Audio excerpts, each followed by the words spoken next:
नमस्कार मित्रांनो, मी सूर्यवंशी नानकिवर स्वागत करतो आपल्या आजच्या व्हिडिओमध्ये। तर मित्रांनो, तुम्ही जर नवीन असाल तर आपल्या चॅनल लाईक शेअर सबस्क्राईब करून घ्या।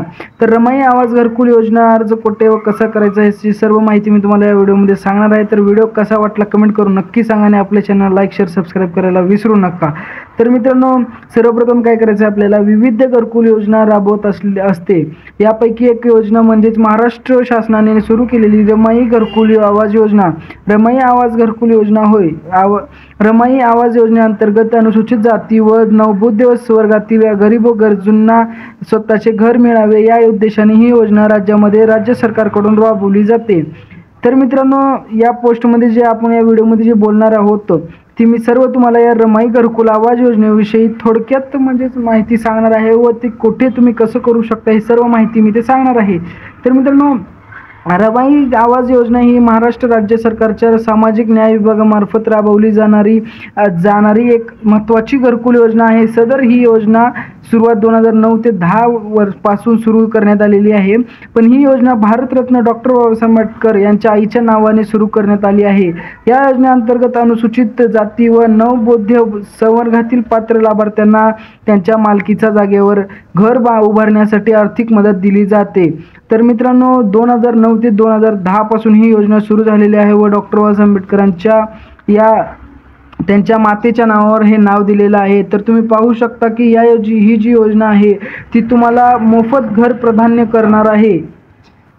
तर मित्रांनो, ग्रामीण भागासाठी 1,32,000 रुपयांची तरतूद या योजनेअंतर्गत दिली जाणार आहे व डोंगराळ भागासाठी 1,42,000 रुपये व शहरी भागासाठी 2.5 लाख रुपयांची तरतूद या योजनेअंतर्गत आपल्याला देण्यात येणार आहे। तर मित्रांनो, असेच आपल्या माहितीसाठी आपल्या चॅनल लाईक शेअर सबस्क्राईब करून ठेवा। घरकुल आवास योजनेसाठी या घटकांचा समावेश प्राधान्य दिलं जाणार आहे। तर ते घटक कोणते आहेत आपण आता पाहणार आहोत। तसेच आपल्या असे नवीन व्हिडिओ आपल्या चॅनलवरती येत राहतील। तुम्ही सर्वप्रथम पहा व आपल्या चॅनल लाईक शेअर सबस्क्राईब करून घ्या। तर जातीय दंगलीमध्ये घरांचे नुकसान झालेल्या सर्व व्यक्तींना सर्वप्रथम प्राधान्य देण्यात येते। म्हणजे तुमच्या गावामध्ये कुठं जातीभेदमधील जंग सुरू असताना भांडण सुरू असताना जर तुमच्या घराचे नुकसान झालेले असेल तर त्या व्यक्तींना सर्वप्रथम प्राधान्य देण्यात येणार आहे।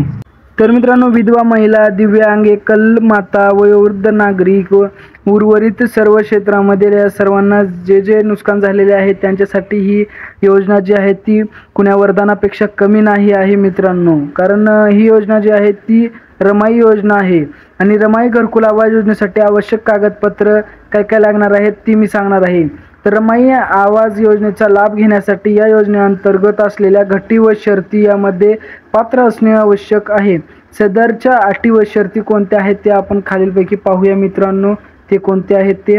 तर सदर योजनेसाठी तुम्हाला अर्ज करण्यासाठी सर्वात आधी तुम्हाला काय लागणार आहे मित्रांनो, तर ते आहे ते तुम्हाला सांगतो मी, अनुसूचित जाती व नवबौद्ध वर्गातील असणे आवश्यक आहे। सर्वप्रथम अर्जदार हा मागील 15 वर्षापासून महाराष्ट्राचा रहिवासी असणे अनिवार्य आहे। यापूर्वी अर्जदाराने शासनाच्या कोणत्याही घरकुल योजनेचा लाभ घेतलेला नसावा। यापैकी म्हाडामार्फत माननीय मुख्यमंत्री स्वेच्छा निर्णयानुसार वितरित झालेल्या साधनिका आणि वाल्मिकी आंबेडकर आवास योजनेचा समावेश होतो। तरी तुम्ही याच्यापैकी कोणतीही जरी योजनेचा लाभ घेतला असाल तर तुम्हाला पुढीलपैकी कोणतीही योजना लागू होणार नाही। या योजनेचा लाभ घेण्यासाठी अर्जदारासाठी तुम्हाला एक अर्ज भेटून जाईल। त्या अर्जासाठी उत्पन्न जर ग्रामीण क्षेत्रातील असेल, म्हणजे तुम्ही जर ग्रामीण क्षेत्रामधील असेल तर तुमचं उत्पन्न 2.5 लाखापेक्षाही जास्त कमी असलं पाहिजे व जास्त नसलं पाहिजे। तर हे सर्व माहिती कशी वाटते तुम्हाला कमेंट करून नक्की सांगा व खालील उतार्यापैकी एक उतारा असणे आवश्यक आहे। जात प्रमाणपत्र, उत्पन्नाचा दाखला, रेशन कार्ड, आधार कार्ड, रहिवासी प्रमाण। Thanks for watching this video. Visit again